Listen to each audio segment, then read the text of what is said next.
Hey everybody, it's Matt looking today at this full 1080p Scosche dash cam now available at Best Buy and online at bestbuy.ca. This is the second Scosche dash cam that I'm reviewing after the 720p one.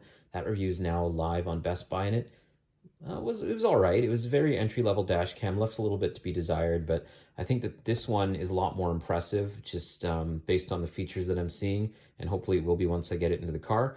This is a 140-degree wide-angle camera here that, again, records in full 1080p.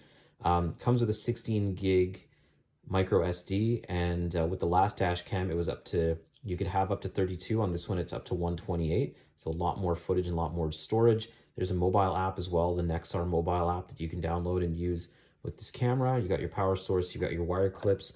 Um, the wire clips, there's actually one clip that hooks directly up into the mount.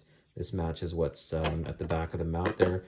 Some wire strips here. We've got a panel removal tool to help you with hiding your wires as well. This can help you with shoving the wires into, maybe underneath the headliner of your windshield and things like that. We've obviously got our wiring source here as well as the mount. We've got some cleaning wipes, which I appreciate. You've probably seen that I've had some problems with glare and things like that in some of my last reviews, so appreciate that this came with cleaning wipes. Again, the 16 gig micro SD card, a couple of extra adhesives, and then some zip ties. So this looks like it's a pretty straightforward, pretty simple install. It's an adhesive mount, which I definitely appreciate. The last Scosche dash cam I did had a suction cup mount, and it took a long time in the cold weather for it to mold properly to my windshield. Won't have that problem here, I hope, with an adhesive. So let's get this in the car and let's go for a drive.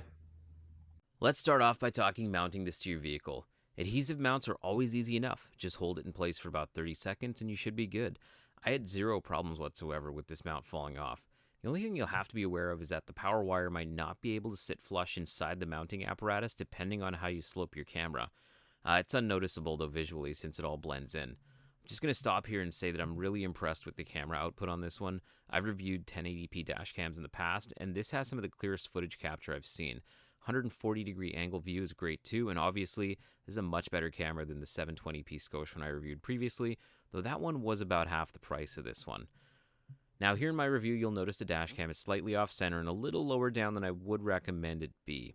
Both my vehicles unfortunately have really large frit areas in the middle, and I try not to mount anything on top of them since they serve a purpose. And then in my cars specifically, since I have daily driver dash cams, I already have adhesive mounts for them in the middle that I can't remove. So on this one in particular, a lot revolves around the Nexar app, and here's where it might get confusing. Your camera records right from the get-go. However, the app verbiage might be confusing. It says that it won't automatically record your drives without registration and turning notifications on your app. I don't usually do that, but I did it for this review, and what it actually does is record your trips through the onboard GPS and save those so you can view your recorded drive footage. This is kind of neat, I have to say. Whether curiosity or for a functional reason, it's just kind of cool to have. I will say, though, that my app connectivity was a bit spotty, and I received a lot of connection difficulty notifications pushed to my smartwatch. It's weird because the camera initially connected to my phone and configured really, really easily, only for it to be inconsistent on the other end. Anyway, the app is jam-packed with features like being able to instantly report crashes to a group you program through your phone, G-sensor and accelerometer features, which are, well, very sensitive, and there's even a paid subscription for rideshare operator safety. There's the GPS trip capture that I mentioned before, and there's live streaming and tons of live app functionality available. Free cloud storage also available for uploading major incidents, and there's support for up to 128 gig micro SD cards, though for anything over 32 gigs that you buy, you'll probably have to FAT32 partition the card before you use it. Otherwise, everything's pretty plug and play. One thing I should mention, a lot of the software-based features right now are only available for iPhone, so if you have an Android phone, you're going to miss out on a lot of it. For now, anyway. There are a few things I should point out that I wasn't so sold on, though. I'm surprised that for a feature-rich app, camera customization wasn't a thing. You don't get to choose continuous loop customization, nor can you change recording quality to try and squeeze out more from your memory card. You get 1-minute loops at about 123 megs per minute, and that's still around 2 hours for a 16 gig memory card, which is much better than that 720p camera was. The only other thing, and this is minor, not really a big deal in my opinion, I didn't think the footage on this sounded all that great.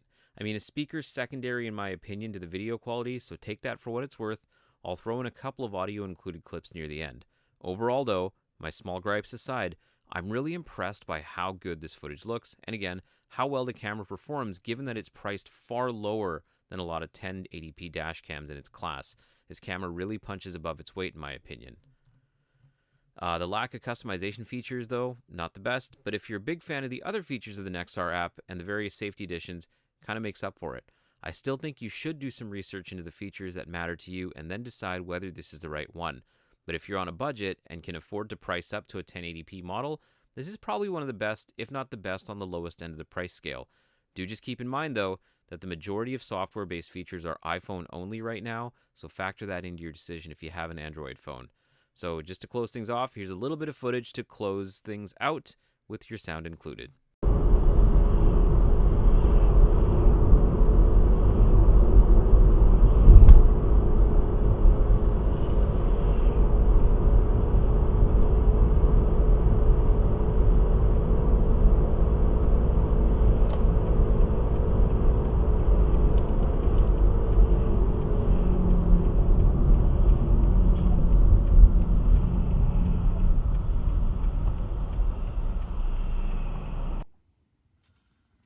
So my final thoughts on this dash cam. I think that this outperforms a lot of other dash cams in this price range. In fact, the quality, the picture quality is just as clear as dash cams that cost maybe 2, maybe 3 times more. That said, I think there were a couple little things that I would have liked to have seen a little bit better. I'm not the biggest fan of the Nexar app, and I do wish that there were some more customization features that were available on this camera. But again, for this price point, for what it provides you, I think this is a fantastic option. Definitely like this one a lot better than the 720p Scosche dash cam I reviewed previously. So this is the full 1080p Scosche dash cam, now available at Best Buy, online at bestbuy.ca. Thanks for watching this review. My name is Matt. Please subscribe to the channel for more reviews like this, and we'll see you next time.